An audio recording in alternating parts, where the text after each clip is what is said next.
Assalamu alaikum everyone.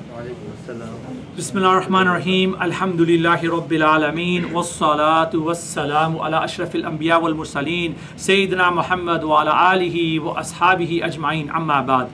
All praise belongs to Allah, Lord of the worlds, and blessings and salutations on the noblest of prophets and messengers, our leader Sayyidina Rasulullah sallallahu alaihi wasallam, and on his family and on his companions. Jazakumullah khair for joining us for this week's Halaqa. We're continuing our topic of Adabul Muasharat. We introduced it last week. There's a few more slides of important information that I want to go through this week. We're going to recap what we touched on last week, and then inshallah this will be, I think, a very thorough introduction to the next sort of component to this, which we're going to be covering the book, the section on the prophetic code, and inshallah we'll continue for the next several weeks with that.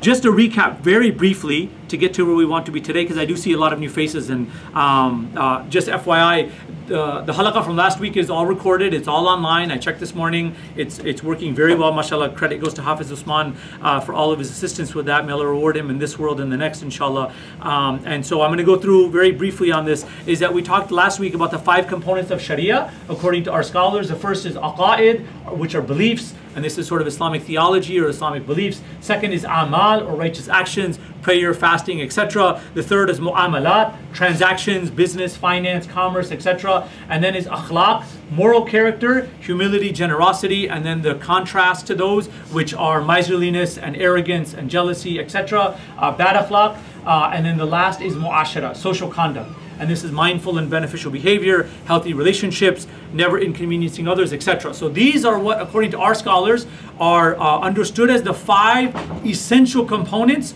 to Sharia, the building blocks of the Sharia. And so scholars, mashallah, have put each one of these as separate disciplines or sciences, and they each have their specialists. So we have scholars of kalam, of aqidah, we have scholars of in fiqh that talk about righteous actions, about Islamic jurisprudence, then also scholars of fiqh talk about transactions, and then akhlaq and muashara. And what happens is, and this is based on the 3 main works that I'm referencing. One is Imam Sharani's book on the Adab of companionship. One is on Sheikh Ashraf Ali Thanwi's book, Adabul, which is the title of our slides here today. And then the other is on Sheikh Abu Ghuda, his book, which is a beautiful book on Islamic manners. And so this really lays a framework, and we're going to focus for our purposes on the last 2, akhlaq and muashara. And really quickly, before we move on, is that, mashallah, many people rightfully, understandably, spend a lot of time and effort, as is needed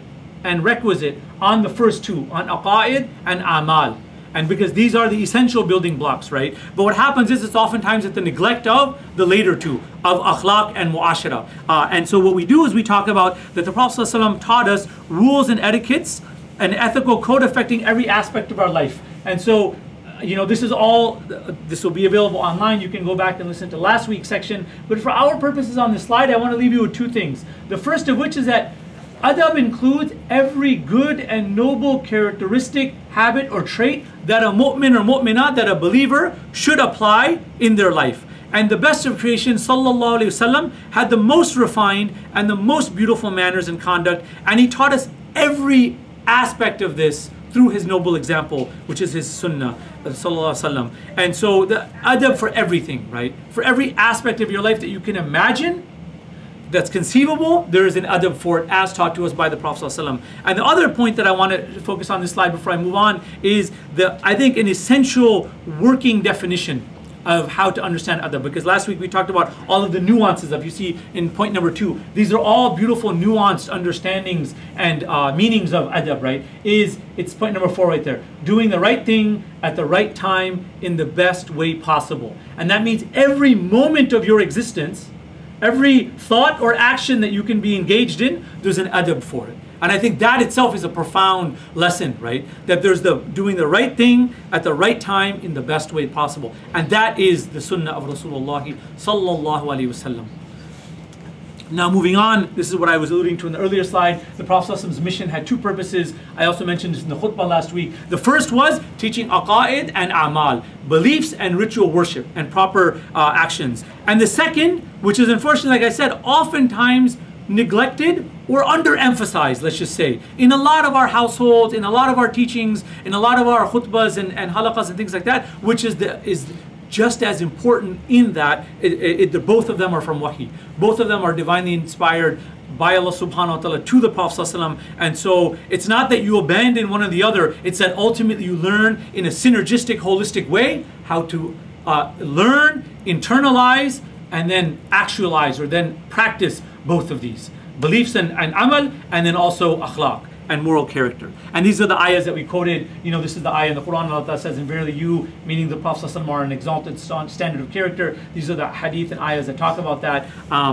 We discussed this last week, just to move on, that adab is intimately connected to knowledge and action. Adab has to be taught. There are manuals of adab that our scholars wrote, but the thing was, is you didn't read a book of adab in a vacuum. You didn't read it by yourself, and then all of a sudden these things would sort of like develop. That the best way you learn adab is through watching people that exemplify, that manifest beautiful conduct, beautiful character. And so in the nidam, the system that Allah subhanahu wa ta'ala created is so beautiful in every aspect. And on this aspect, it's that, you know, dutiful, mindful parents, right?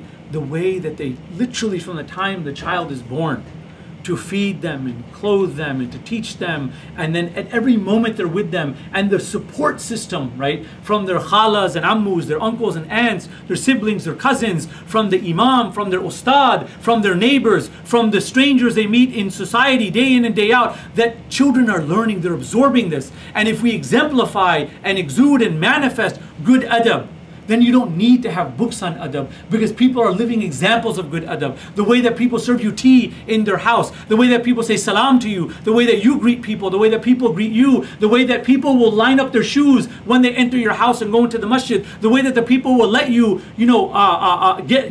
serve you the food in their house. And I mean, the list is endless, right? And what we talked about last week is that, you know, traditionally, the beauty of traditional Muslim cultures and societies, from the Maghrib to Central Asia to Africa to South Asia to Southeast Asia, the traditional Muslim world, is that for centuries and centuries, this was literally infused into the culture, right? That's just the way people were. And you saw the thread of this, right? Whether you're in Turkey or you're in Morocco or you're in Syria or you're in Malaysia or you're in, you know, Tajikistan, or whether you're in Somalia or whether you're in Senegal, this was the way that people lived their lives, right? That's the beauty of it. Now the challenge for us is that we are living in a rapidly, increasingly adabless society, right? That all concept of decorum, of manners, of respect, of comportment, of actually listening to people and observing to people, and the way that all this happens is that that's evaporating.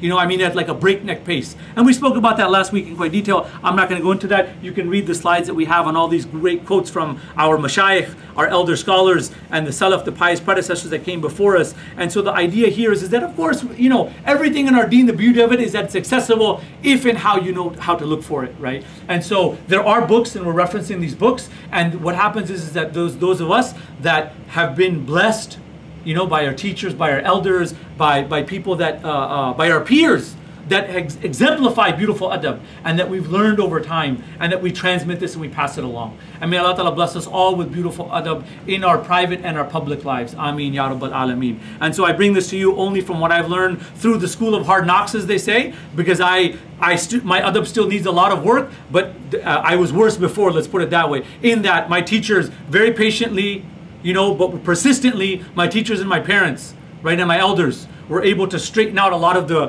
crookedness that I had and continue to have. But I also was able to study this, and the modicum of knowledge that I have is what I learned from my teachers, both in class and by living and traveling and studying with them in society. Yes, your question? I just was reading one of the quotes and I was wondering what you kind of thought of it. The one where it says you should know that a little of good manners is better than a lot of good actions. Yeah. Yes, that's a question? I'd like to say, yeah. Sure, Bismillah, it's a great question. So we actually spoke about that a little last week, but I will recap that. It's a wonderful question. Imam Qarafi was a great scholar of this ummah. He was a he was a polymath, in fact, scholar of many sciences and disciplines. And so anyway, to answer your question, he is saying, you know, the lesson here, the hikmah of it, is that you should know the little of good manners is better than a lot of good actions. And so, and I may have skipped over this just from the previous slide, and I think I covered actually, I covered it last week, but essentially it's this, is that one can do a lot of good actions, right? One can pray and fast and give sadaqah and go for Hajj and Umrah and all of this, but you can have bad character, right? That one can do this important and necessary ritual worship and pietistic action, right? Which I'm not in any way downgrading that. What I'm saying is that a little bit of adab, that if you have good refined manners and conduct, that will serve you better, according to his teaching here, than a mountain of good deeds but bad character. And because actually it does cross-reference with the hadith on this slide, which I'll go back to right here, the hadith in the middle of the page that Imam Abu Dawud and Imam Tirmidhi, may Allah be pleased with them, reference, on the day of resurrection, nothing will weigh heavier upon the scales than good character. Right? That in terms of wazn, in terms of weightiness, that if you go to Allah with good, beautiful, refined character and morals and behavior, right? That you lived as a decent, courteous, refined person, and you weren't praying all night, and you weren't giving millions of dollars in sadaqah, privately, publicly, whatever, obviously that will have its own merit. But according to this hadith, as we're talking about now, the most powerful thing for you on the Day of Judgment, inshallah aziz, will be good character. Right? Does that help answer your question? Okay, wonderful. Now just going on, these are the lessons from Sheikh Mufti Abdul Rahman Ibn Yusuf, who is a contemporary scholar living in England, and this is taken from one of his teachings, that one is you read books on adab. Adab is essentially putting into practice what you know, and then one has to then reads, right? That you acquire knowledge and then you internalize and then actualize that knowledge, right? Because knowledge is useless if it just sits in your head, right? You don't do anything with it. And so these are wonderful series of books right there and videos read. The second is read the stories of the companions, Hayat al-Sahaba, the lives of our pious predecessors, the best of generations, which is the generation of the Sahaba radiallahu anhum ajma'in, and then of all of their successors, right? All the people that came after them, the men and the women, the amazing men and women of this ummah, right? For the last 1400 years that led exemplary lives, right? You read their lives, and that the power of narrative is that inshallah should inspire you and motivate you and give you these pearls, right? These gems on what lessons that you can take from them. And then the last, which we were just alluding to, is sit in the company of those who possess adab. This will not happen in a vacuum. You have to be with people that have good adab. People consciously and unconsciously benefit, right, from good adab. That when you're with people, and I only ask this as a thought experiment to you.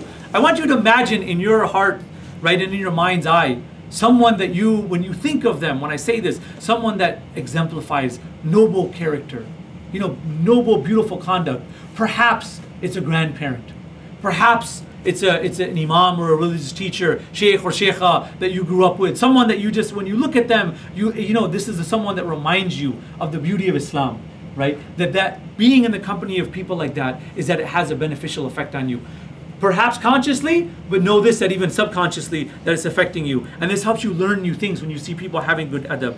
And so always observe people and implement anything that you learn that's beneficial from them. And this is how we understand the idea of being a lifelong learner, right? That throughout your life, you're always looking for positive experiences and encounters with people, that you're absorbing and implementing that information. And inshallah, this is on it's for your own personal spiritual development and progress, right? And refinement, inshallah. Now, that's where we left off last week. I'm continuing now, and thank you for your patience and generosity of listening for that 15-minute summary. But here's where we're going to pick up today. Conduct and character have consequences. Right? Conduct is adab and character is akhlaaq. They have consequences. Imam al-Shafi'i rahmatullahi alayhi, and I referenced this in my khutbah last week. Imam al-Shafi'i rahmatullahi alayhi said, some people have passed away, but their character has kept them alive. Others are alive, but their character has killed them. Now I really want you to think about, how you hear that quote.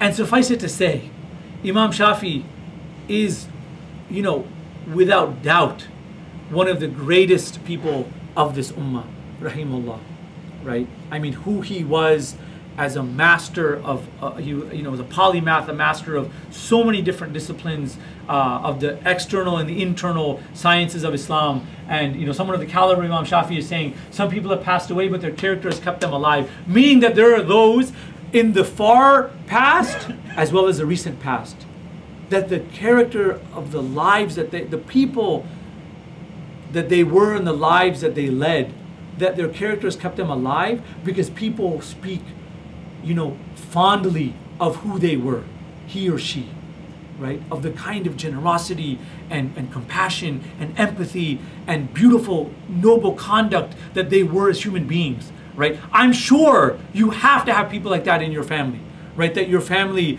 as elders, presumably of the family that have passed away, that people in living memory say, we love them because they were like this, they were like that. And, communities have people that were like the pillars of that community that people say, that it's not the same without them. They're gone now, but they remember, the lives that they led and the legacy that they left behind. This is perhaps what Imam Shafi is saying. Some people have passed away, but their character has kept them alive through people remembering them, right? And there's a benefit to that as well, is a legacy that you leave behind. Look, we're in a place right now that is literally built upon the memory and legacy of those that came before, right? How many buildings are named after people that were either donors or an alumni or did amazing deeds after they left Yale, that's their footprint that they left behind, right? And I don't doubt, for a minute, that in the hearts of many of our peers, right, and classmates and colleagues, is that there is this deep-seated desire, is what legacy am I going to leave behind, right?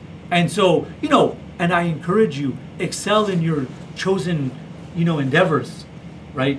In whatever field it is that you're studying that you want to leave a mark, right? But for us, that ultimately has a dunyawi lifespan, right, or shelf life. But, for us, what we're really looking for is for the akhirah.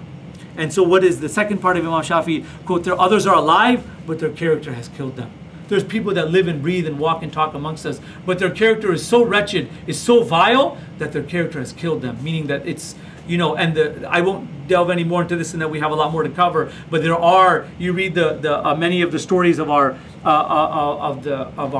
community that have passed, that there are people that when they pass from this world, their community, their people that lived around them said, good riddance, that this person is gone. This person was nothing but trouble. This person created nothing but drama. This person did nothing but ruin the lives of the people around them for any number of reasons, right? They were cruel, they were wicked, they were slanderous, they were backbiting people, they were breaking apart relationships rather than bringing relationships together. They were not mending hearts, they were breaking hearts. They were promoting dhulm and oppression and tyranny all around them. And I mean, history is full of people like that. And the reality is that we live in a world today that there's people that live and walk and talk and breathe, but their character has killed them. And the Quran and Hadith talk about this. And the last thing I'll say, and I'll go on. There's people that there are people that when they die, the earth will weep for them, because they're no longer in this world to do good, to do sajda, to make dhikr of Allah, to help the creation of Allah subhanahu wa ta'ala. And there are people that when they pass from this world, the earth gives thanks that such and such person is gone. They did nothing but bring darkness and vileness and wretchedness to this world. And so may Allah make us from the former category and not from the latter category. Ameen. Now, there are many hadith that talk about the idea of the consequences of your character. I want to share one right now of the many. This is a well-known hadith. It's a authentic hadith. The Prophet ﷺ is reported to have said, according to Imam al-Bukhari and Imam Muslim, may Allah be pleased with both of them, the signs of a hypocrite are three. Even if he fasts and prays and claims to be a Muslim, when he speaks, he lies. When he gives a promise, he breaks it. And when he is trusted, he is treacherous. Now, I want that to sink in, because we've all heard this hadith like in Sunday school or, a khutbah or somewhere. And may God protect us from it ever becoming, sort of like just static to us. Na'udhu billah.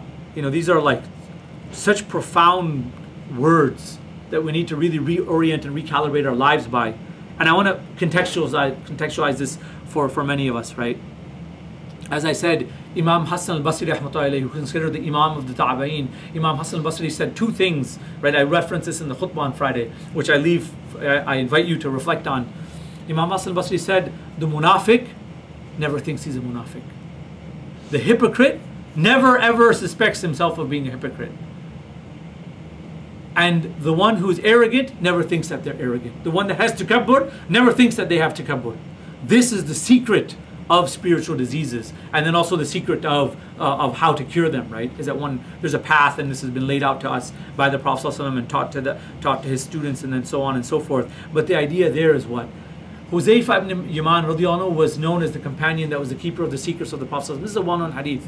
And Sayyidina Umar Farooq radiallahu anhu, someone of the caliber and the maqam of Sayyidina Umar Farooq radiallahu anhu, once said to Huzaifa radiallahu anhu, he knew that Huzaifa had the list of all of the hypocrites in society. And once Sayyidina Umar radiallahu anhu asked him, now I want you to imagine, like, just put yourself in that, like, on one hand, it's all of the power and respect that someone like Sayyidina Umar had. Right, that's on one hand. On the other hand, I want you to think about like someone that has all of that and asks the following question. He goes to Sayyidina Huzaifa radiallahu anhu and says, Huzaifa, is my name on that list? Who can you think of in your life that was ever put on that kind of, in that position of authority, that would even like the thought would cross their mind to like check themselves? And he goes to Sayyidina Huzaifa and he asks him, this is like, as we understand it, this is the humility of these people. And this is how they saw themselves as completely worthless people. And he goes to Sayyidina Huzaifa and he says, is my name on that list? And Huzaifa, who was entrusted with being the keeper of the secrets of the Prophet ﷺ, became agitated and angry with Sayyidina Umar. And he knew the respect he had for Sayyidina Umar. But he said to him, your name is not on that list, and don't ever ask me that again. Don't ever ask me a question like that again. I mean, this is a gold mine of wisdom, right? And that one hadith right there. I want you, that's about checking yourself. The hypocrite is never afraid of his own or her own hypocrisy. And so what that tells you is that when you look in the mirror, you need to be asking yourself before Allah Ta'ala asks you on Yawm al-Qiyamah, are you a munafiq? Are you a hypocrite? Do you have the signs of hypocrisy? And then look at the teachings of our beloved Nabi Kareem Sallallahu Alaihi Wasallam. And he says, there's 3 signs. You want a litmus test? It's right there. When he speaks, he lies. Are there people in your life that you know that they're untrustworthy people? They say things and you're processing it, you're hearing it, and just like, I don't know if I can really believe you. Or worse yet, are you the kind of person that mixes, truth and falsehood, and that people listen to you and they're like, I don't know if this guy's like really, like, is he really telling the truth? Right? When he makes a promise, he breaks it. Yeah, I'll be there for that meeting. You got me. I'm there. You need me to show up to do this? I'm there. This lab group, this partner, I take this, I'm going to do this, and this is my contribution to this team project. When he gives his promise, he breaks it. And when he is trusted, he is treacherous. You give someone an amana, you give them information, you give them something valuable to hold on to, you entrust them with that, and they're treacherous. They give it away, they break it, they lose it. They don't care about it, they neglect it, right? And this is, I mean, wallahi, Allah Ta'ala, please forgive all of our sins and cleanse our hearts in this world and save us from the punishment of the next world. But we all need to reflect on these individually, right? We live in an age now, and I say this as someone who's now been here for 10 years at Yale and was a student himself in a similar institution for many, many years, and still has light years to go in his own reformation. May Allah facilitate it for all of us. But the idea of how we overcommit. When I work in student life. I talk to deans. I talk to faculty regularly. I was in a meeting this morning with deans and faculty, right? And you know what they say? Our students, they will triple commit. It used to be like double booking. Now they triple book. So they say they've got a slot, like 11 to 12 office hours. I have to come in, I have to see you, professor. I need the help on this one project. Blah, blah. Or they have an evening commitment. I'm there. You can count on me. I'm going to come to your event, etc., etc. And then one thing used to be double booking. Be like, I kind of weigh pros and cons. At 5:55, it's a 6 o'clock event. I'll decide if I'm going to go to this event or that event based on maybe who's going to be there, based on what value add it gives to me. How I'm feeling that day. Well, why did you double book in the first place? That used to be a problem. Now, like there's we have evidence. People are triple booking. Right? It's just a matter of seeing like what at the end of the day, at the last minute, are you going to commit to? That's a disease of the environment that we exist in. And my only advice to you and to myself is that we need to resist this. We need to push back and inoculate ourselves against this disease. The mu'min and mu'mina, the believing man and the believing woman, is someone when they give you their word, they follow up their word. They say they're going to show up, they show up. They say they're going to do something, they do something. They say you can trust them with this, to take care of this thing, they're going to take care of it. And so may Allah Ta'ala, save us from nifaq. May Allah Ta'ala make us amongst people whose iman is true. Ameen Ya Rabbal Alameen. Now, this is from a hadith. There's a story of two women. There was these two women, and their story or their situation was explained to Rasulullah Sallallahu Alaihi Wasallam. And the first one that their companion said was, this woman performed much ibadah. Right? She did a lot of ritual worship, fasting, praying, giving zakah, doing dhikr. But she hurt and inconvenienced her neighbors. Right?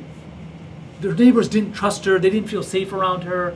Whether it's slandering other people, whether it's hurting other people, physically, emotionally, just not hurting her neighbors. And the second woman didn't perform as much ibadah as the first. She didn't do as much prayer, as much fasting, as much dhikr, but she refrained from harming her neighbors. Her neighbors were safe. And this is a reflection on the hadith of the Prophet ﷺ, that the true believer is the true Muslim is the one that you're safe from their tongue and their hand. Right? That they will not slander you, they will not backbite against you, they will not curse you, they will not, you're safe from their tongue and you're safe from their hand, is that they will not physically oppress you either.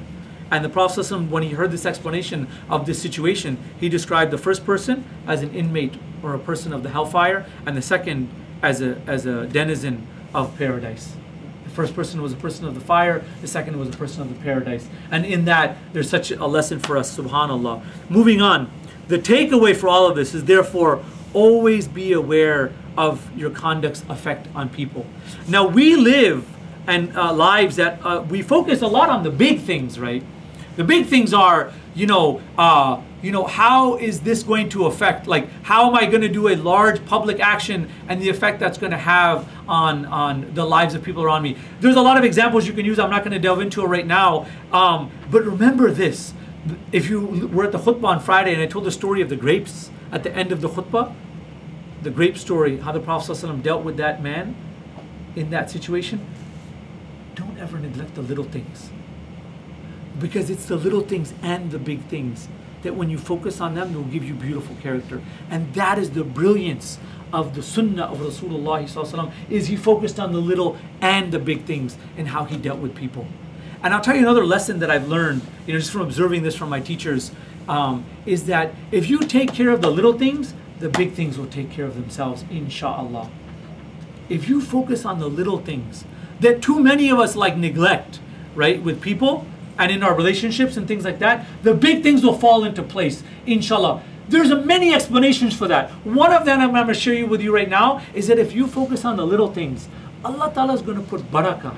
He's going to put blessings in those interactions with people, right? That smile, right? That helping someone, when no one else is there to help them, or even when people are around, you going out of your way to acknowledge the presence of that person and doing something for them, and it's not on stage, it's not caught by the, on camera, or it's not being written up in the YDN, or any of these things. It's the little things that no one else is going to know about. Allah Ta'ala will put barakah in that action, and then Allah will give you tawfiq, will give you divine facilitation in the other things that you're doing, right? And then that tawfiq is going to add up to you accomplishing the big things, inshallah. And why do I say that? Look, I understand people are here, they want to become like a double major in poli-sci and econ or global affairs, or they want to go do an MD PhD, or they want to go and get this amazing job and go to law school here and go to med school there, and they want to get this internship in DC and go intern on Wall Street and all that. They want the big things.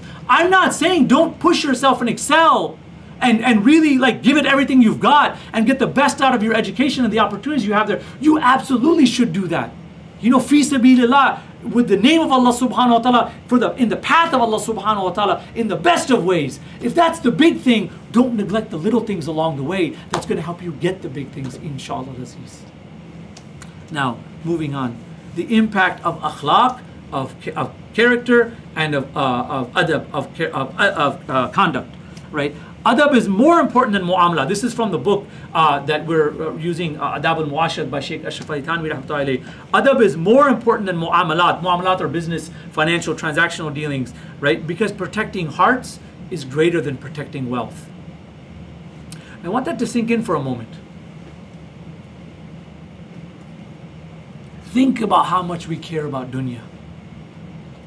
Think about how much we care about dunya. The Prophet ﷺ said in the hadith that the nature of insan, the nature of human beings is such, they covet wealth so much that if you were to give Bani Adam, the children of Adam alayhi salam, meaning human beings, a valley of gold, they would want a second valley of gold.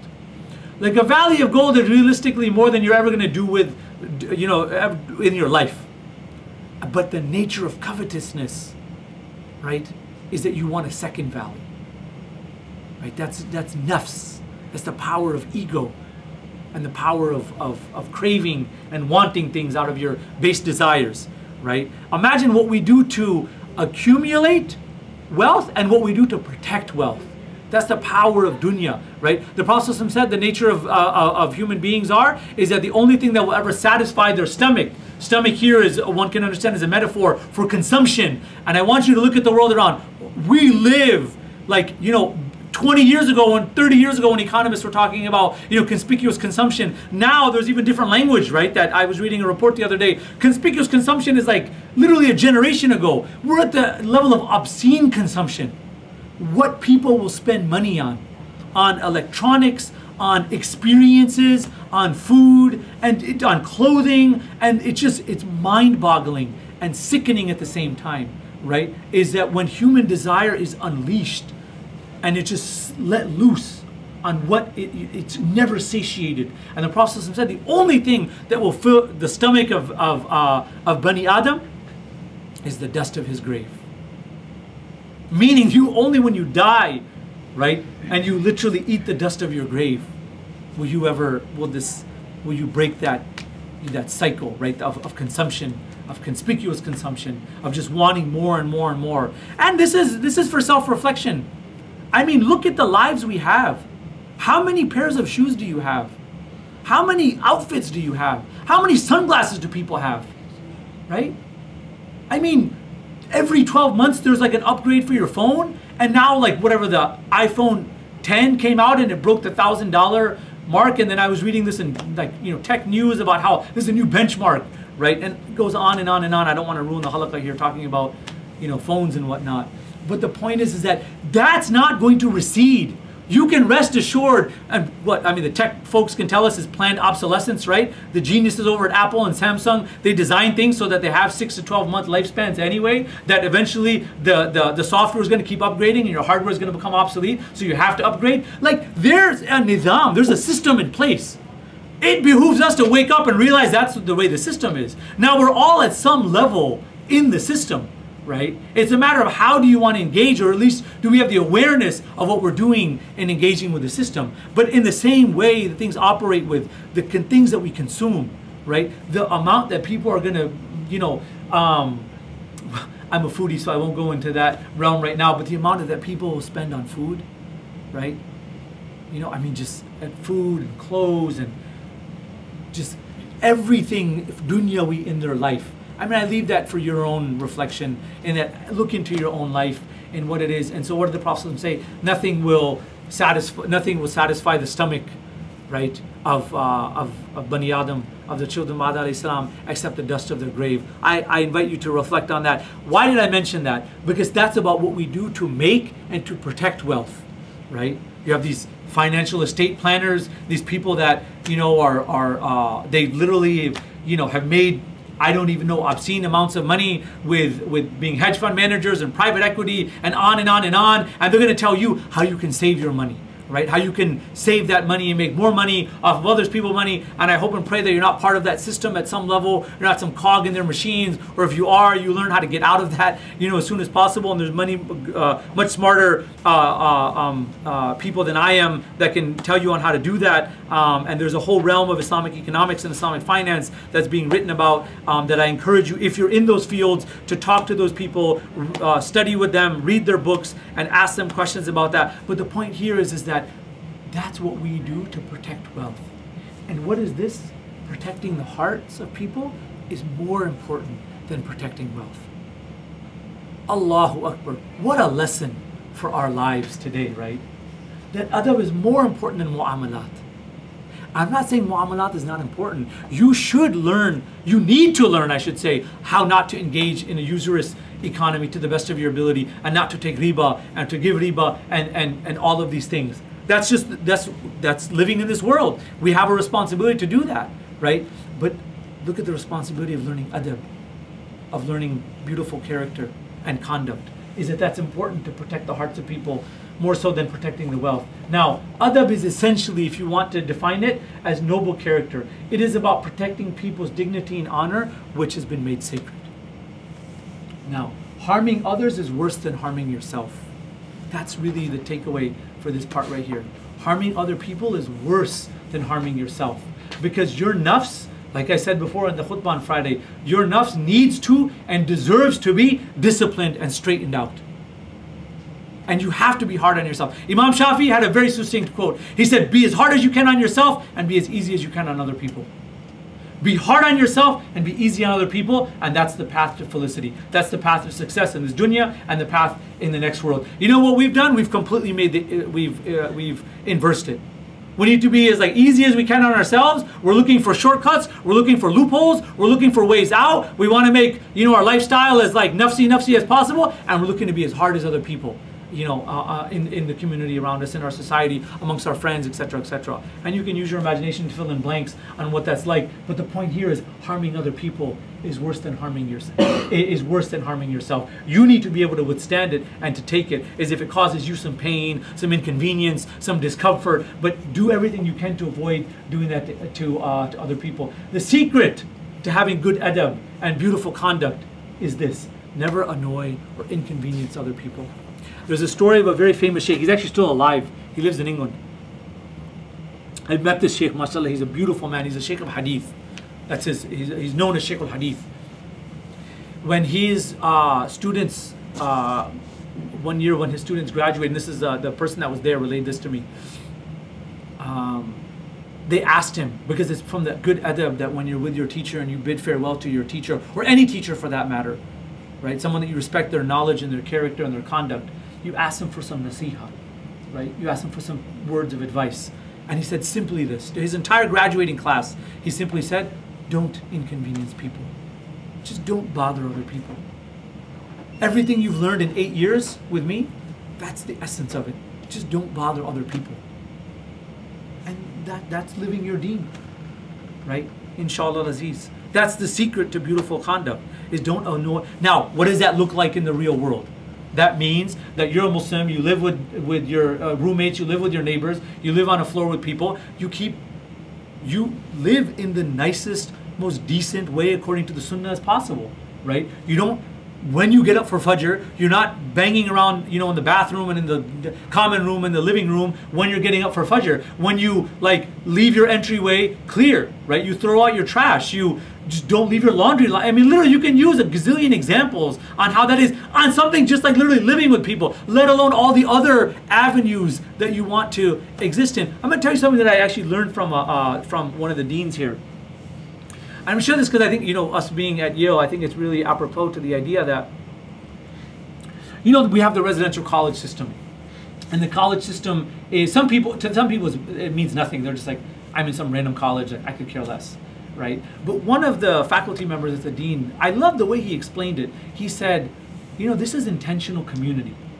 You're here, and perhaps, it's happenstance, it's random, you got assigned to this community. But if you want to make this work, you have to see this as your community. Whatever college you're in, and I won't play favorites here, right? Whatever college you're in, that means what? He said this to me, this was years ago. He says that when you see that there's trash, out in the courtyard or in the entryway, you pick up the trash and you throw it away. You don't know whose it is. You don't care whose trash it is. You pick it up and you throw it away because you have to treat it like your house. That's your house. That's your courtyard. That's your common room. That's your buttery. That's your gym. That's your library. That's your dining hall. If you go in with that mindset, and this isn't even from a Muslim teacher of mine, right? But you go in with that mindset of how you live in community with people, That when you see things, you pick them up and you throw them away, or if the furniture is crooked, you straighten it out, or if the dishes need to be put away and people just leave them lying around the common room or the buttery or whatever, and you do that, know this. The best thing that you're doing is that do it secretly so that no one knows. That's the best for your nafs, right? Inshallah, you know that Allah Ta'ala sees everything and hears everything. And then that's a sense of living in a community. And I would want you to do that if I was your roommate and you were my roommate, and then now you're living with hundreds of roommates in that sense, right? In a community. Now imagine just that one recalibration in your mind of what it would be. You know, there's a very famous story about Sheikh al-Hind, rahimahullah. Sheikh al-Hind was a great, great scholar of the Indian subcontinent, alive during the British colonial period. And Sheikh al-Hind was once on a train, and I've told this story many times. It's a very famous story. Sheikh al-Hind was on a train, and if you've ever been on a train in South Asia, especially, you know, decades ago, and many of the trains still today are operating from decades ago, that you know that they're not the most comfortable, especially what they call Awami class, especially the sort of coach class, right? He was on a train, and it was a crowded train, and if you've ever seen the bathroom on these trains, just to put it out there, is that they're very rudimentary, shall we say. And he was sitting there and he was observing, right? Just like intelligent people like observe human behavior. They're like looking around rather than like talking or just being mindless or like just listening to their iPod. They're actually like observing what's going on around them. That's a whole other conversation, that we live in an age of earbuds, right? Everyone's in a self-atomized universe that's like cut off from everyone else around the world. Where used to walk down the street, make eye contact with someone, say hello, nod, you know, have a smile on your face, and you pass by a complete stranger. You know, it's just a sense of like common decency or common courtesy. Now you walk down and people don't even make eye contact with you, right? Because they have their earbuds in and they're like completely zoned out thinking about something else. That's a conversation for another time. What I was going to say was Sheikh al-Hind was there and he saw a man get up and go to the bathroom. He opened the door to the bathroom and he quickly shut the door. And he went and he sat back down. So Sheikh al-Hind gets up and he had a little water bottle with him. And he found some pieces of newspaper and cardboard, it said, just lying around on the train. He went and opened the door and he saw that it was disgusting. It was like just full of excrement, right? So that the man before him that went and opened the door, clearly it was inoperable, right? He couldn't use it, so the man sat down. So Sheikh al-Hind opened the door and saw what it was like, and then he went and he had his water bottle, he filled it with water, and he took pieces of newspaper, you know, refuse around him. And he went and he cleaned that toilet. He got down on his, you know, hands and knees, cleaned that toilet, and then he went up to the man, he tapped him and he said, "You can use the restroom now." And the man was like, "What are you talking about?" He was like, "You know, Bhai Sahab, you know, I saw that you needed to use the bathroom, so it's okay, you can go ahead now." And the man was speechless. Totally speechless. He says, "Who are you?" He says, "I'm just sitting here and I just watched, you know, you needed help, so don't think of nothing." And then the man said, you know, and he started talking to him and he found out who he was, and this is the man, like literally his like honorific title was called Sheikh al-Hind, you know, Rahimullah. The man said, "Ashhadu an la ilaha illallah wa ashhadu anna Muhammadan Rasulullah."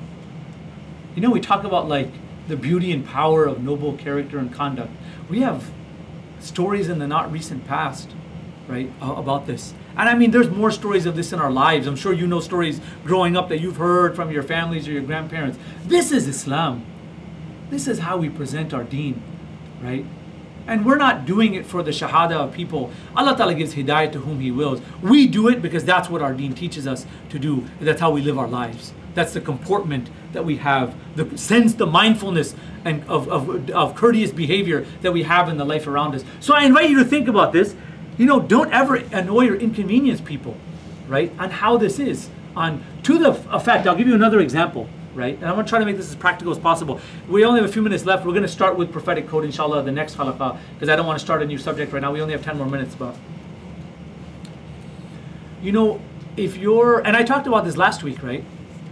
Is that when you go to take your shoes off, think about when you go to the masjid, the way the shoes are arranged.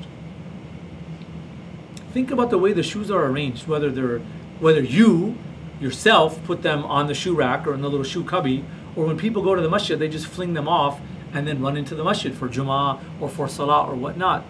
You've heard me tell this story many times, right, over the years. Many years ago, I was very blessed and honored and privileged to study the Shama'il of Imam Tirmidhi rahmatullahi alayhi, the book of the Shama'il with Sheikh Muhammad Yaqubi, may Allah preserve him, in Medina Munawwara. And we're literally sitting outside of the Haram in Medina Munawwara from the Prophet's Masjid. And one day, Sheikh Yaqubi came into class, and there's 150 students in class. He came into class, and he sat down, and he didn't say a word. And like a minute went by, and another minute went by, until finally the TA went up, and he said, Sheikh, is everything okay? And I was, alhamdulillah, happened to be sitting close to the front, so I could witness this, with my own eyes, this interaction. And Sheikh Yaqubi just motioned like to the back of the room to where the door was. And so the TA went, and he went to the back of the room, and then he like quickly came running back in, and he got the mic, and he announced, says, everyone go and straighten out your shoes, right? Your chappals, as they say, that are outside. Because we were in a room, in the classroom, we took off our shoes before we went inside. And what had happened was 150 people were late, or were coming to class, and many of them were late for class, and they just threw their bags and their shoes out in the hallway to come into class to get a seat. And Sheikh Yaqubi said, essentially afterward, when he began his class, said, the scholars of hadith, out of all of the scholars, were people that loved and appreciated good adab. Because when you narrate hadith, you're narrating the living words of Rasulullah sallallahu alaihi wasallam. You're part of an unbroken chain narrating that, to the way that the Sahaba are described, that when they would sit, this is in the books of hadith and the books of history, when the Sahaba would sit in the Halaqa of Rasulullah sallallahu alaihi wasallam, they would sit with such repose and such stillness that they would sit quietly, would not shift and move their legs around, would not have their legs sprayed out like that. They would sit with their heads like this, that they said birds could come and perch on their shoulders. That's the level of, mindfulness and repose that they had when they were sitting in the Halaqa of Rasulullah sallallahu alaihi wasallam. And so the scholars of hadith, when they narrate hadith, in the same way that the Sahaba heard the hadith in the masjid of the Prophet sallallahu alaihi wasallam, in his gathering, the scholars of hadith will put themselves in that state of mind, right? That what they're just a narrator, continuing that living tradition of the Prophet's words, and real students of knowledge, men and women, understand that, right? That they're on the receiving end of that. They said about Imam Malik, talk about adab. This is a very well-known story about Imam Malik rahmatullahi alayhi. Imam Malik lived in Medina Munawwara. Imam Malik had the honor of teaching hadith and narrating in the masjid of the Prophet ﷺ. Every time before Imam Malik went to the masjid to teach his lesson on narrating hadith, he would take a ghusl, he would wear fresh, clean clothes, he would put on itr, he would put on a beautiful scent, and then he would put on his turban, and then he would go into the masjid and would narrate the hadith of Rasulullah sallallahu alaihi wasallam. That's adab. When what you take your life, what you and I, just day-to-day living, the way we dress, the way we talk, the way we walk, the way we eat, the way we throw our bags down and our shoes down, the way we go into class and don't care about who's sitting around us and what's doing, is you just throw it down. Adab is like, we're living in an age right now, everyone wants to talk about mindfulness. The beauty of our deen is our deen has had it since, its inception, so to speak, right? The idea of mindfulness. And also the idea of ihsan, of doing things beautifully, right? Really, with beauty and excellence. But what I want to say now is this idea of, when Sheikh Yaqubi the lesson that I learned this lesson 12 years ago, right? He said, before you start, you have to be in the physical and mental state to, be receiving and learning, this knowledge. And so I invite all of us to kind of keep that in mind. Now, we're almost done, but 2 more slides, inshallah, then we're done. Now, the impact of akhlaq and adab. Mevlana Rumi rahmatullahi alayhi, and I'm very blessed, I've studied in Konya, studied and visited the maqam of Mevlana Rumi rahmatullahi alayhi many times with my teachers there in Konya. And so, Mevlana, what can one say about the legacy, the spiritual and intellectual legacy of Mevlana Rumi rahmatullahi alayhi? One of his many beautiful quotes and teachings is this: yesterday I was clever, so I wanted to change the world. Today I'm wise, so I'm changing myself. Right? And what's the sabak? What's the lesson from that? Everyone talks about changing the world, yet nearly no one talks about changing themselves.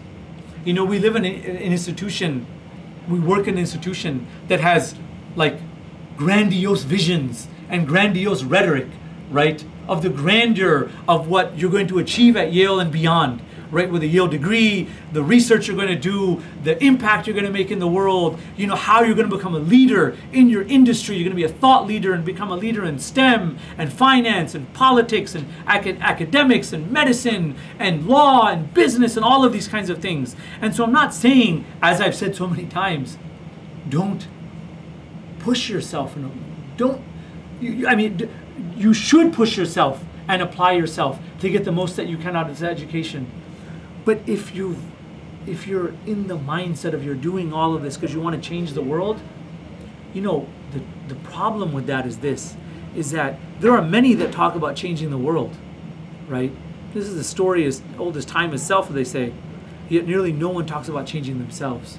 Why are we still in the state of affairs that we are globally, in terms of humanity and in terms of our ummah? Haven't there been those that have come before that have talked about they have given great speeches and have, you know, eloquent rhetoric about how they're going to change political systems and economic systems and policies and do this and to do that, and they, you know, overpromise and underdeliver, right? Because how many of them, in fact, of these leaders focus on talking about changing themselves?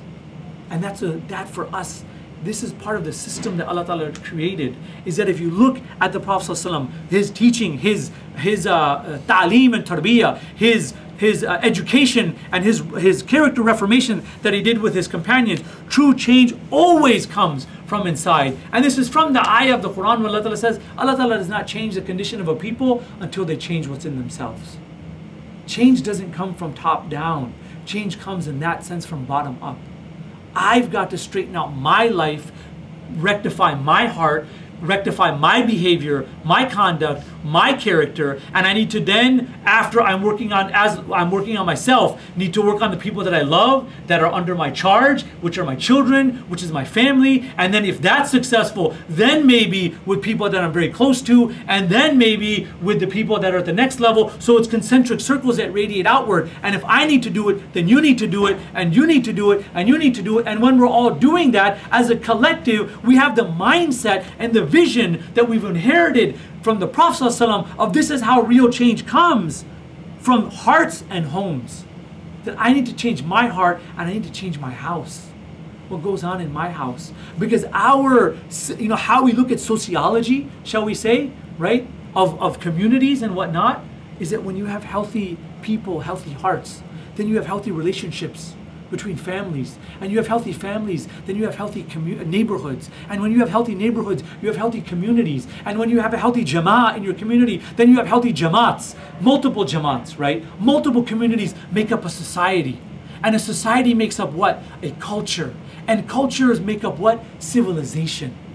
That's how we conceptualize this and we think of this. And so true change always has to come from the inside, from hearts and homes. That for us is real, lasting, powerful change. Effective community transformation requires love and respect for your leaders in order to implement the teachings of your leaders, right? And leaders here is what? Leaders of deen, first and foremost. You have to have that relationship with your teachers, men and women, right? Then your leaders in other aspects, right? Because an alim is not going to teach you about the most effective, economic and political affairs of the world, right? They need to have a working knowledge of that. But we need really intelligent, hardworking, compassionate, noble Muslims in architecture, in economics, in policy work, in governance, in finance, in medicine, in law, in pedagogy, in academia. We need the people that have the sound, beautiful, polished hearts in these fields. And then, from that, we implement what they guide us to. That's how you have upliftment and change. Remember, wealth will never persuade people.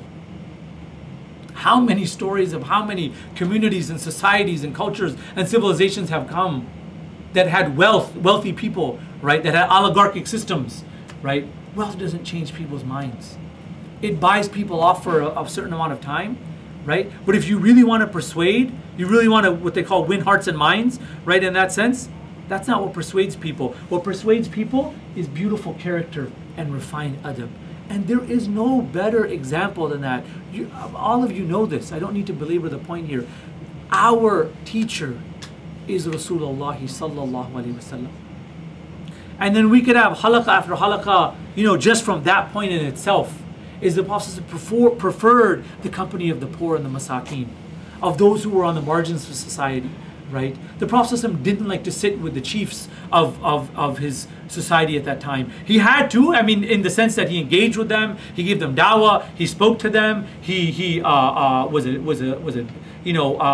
to.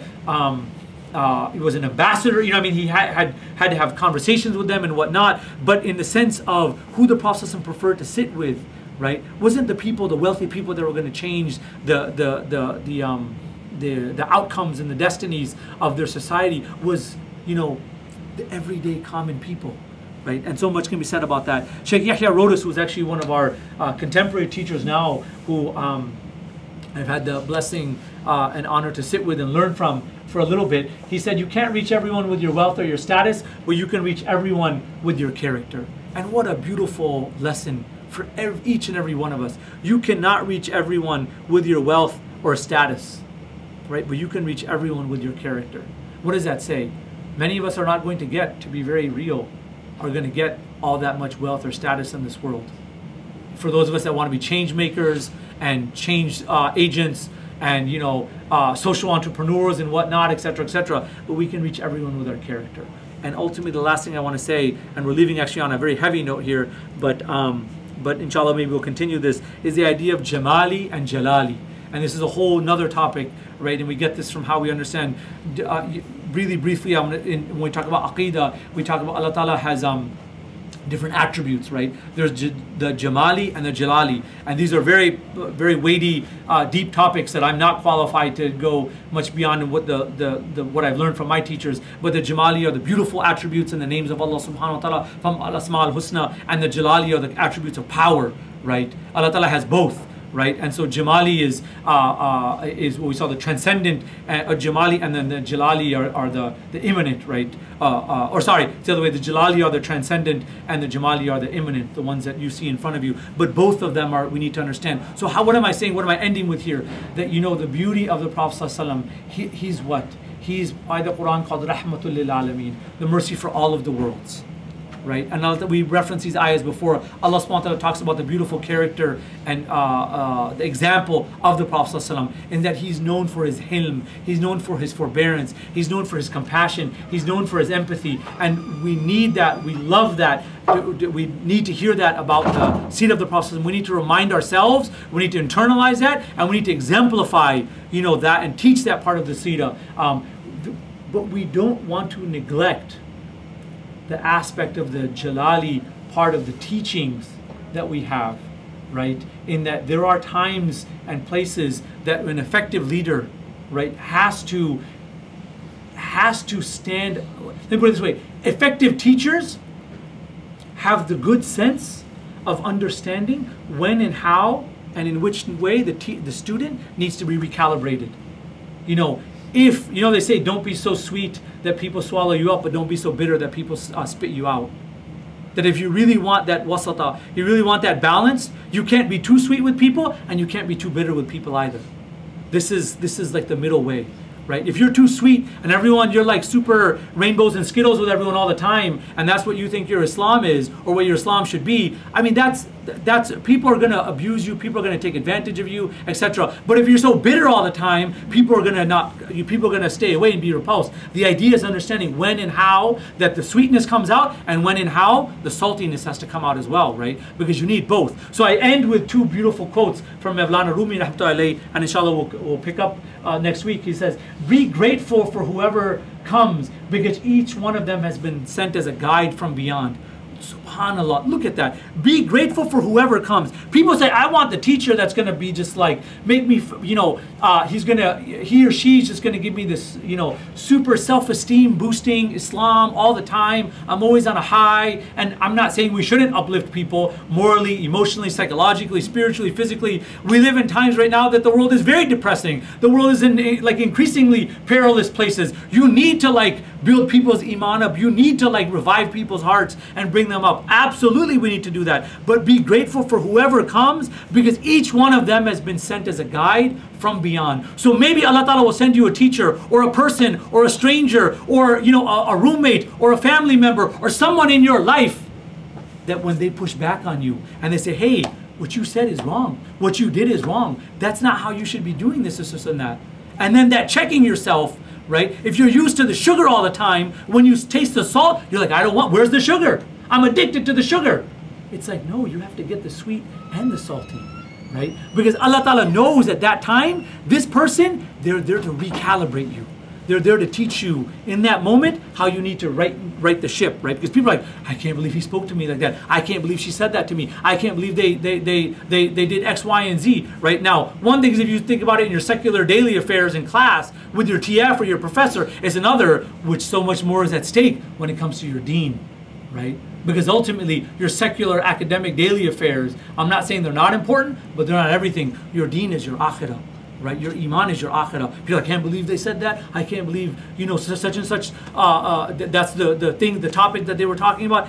And on and on and on. But I'm going to end with this of so many, quotes from Mevlana Rumi. This one is such a beautiful reminder. If you're irritated by every rub, how will your mirror be polished?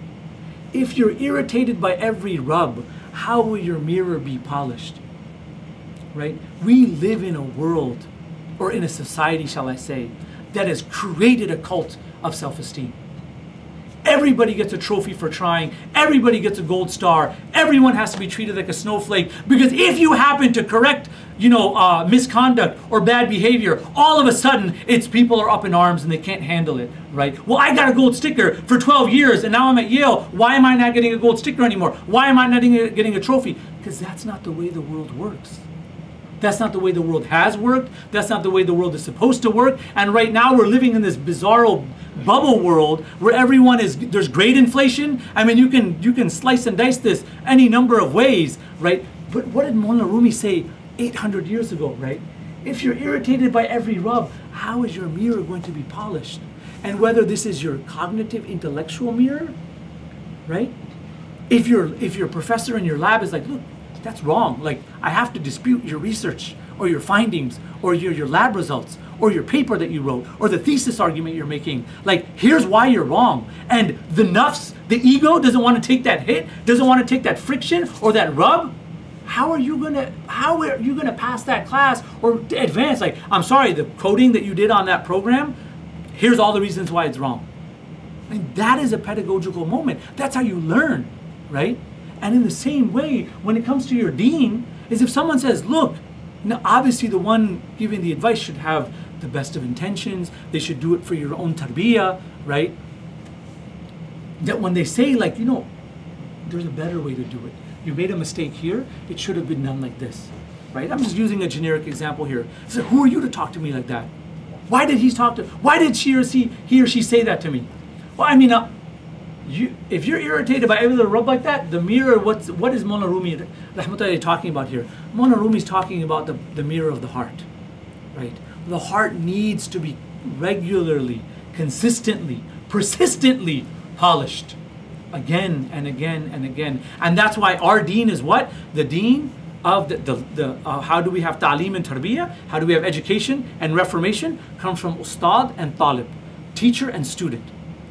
The best teachers know how to pull the best out of their students by they know when and how and where to get that corrective and that recalibration. We make dua to Allah subhanahu wa ta'ala. He blesses us with teachers that they see potential in us and they give us real talk when we need to hear real talk. When we make mistakes, they say, I'm not saying this for my own benefit. This is for you. I'm trying to help you out to make your own spiritual progress and intellectual progress along the path. Right? May Allah Ta'ala bless us with tawfiq to have those people in our lives, to appreciate those people in our lives, and to benefit from those people in our lives. For many of us, it should have been, and inshallah is, our parents and loved elders, beloved elders. But now that you're at another phase of your life, you have to seek out other people and teachers in your life. Jazakumullah khair. May Allah Ta'ala forgive us for anything wrong that we've said or done. May Allah Ta'ala accept from us. Jazakumullah khair. Assalamu alaikum wa rahmatullahi wa barakatuh. Inshallah, we're going to go directly into Isha. If we can turn the lights on, we'll put this away. Just a quick note, there is no Halaqa next Monday. I'm very sorry. I'm going to be traveling in California for a conference, and I could not find a substitute. So there's no Halaqa next Monday, which I think is the 23rd. But inshallah, in 2 weeks, we'll come back and we'll continue with our Halaqa then. Assalamu alaikum wa rahmatullahi wa barakatuh.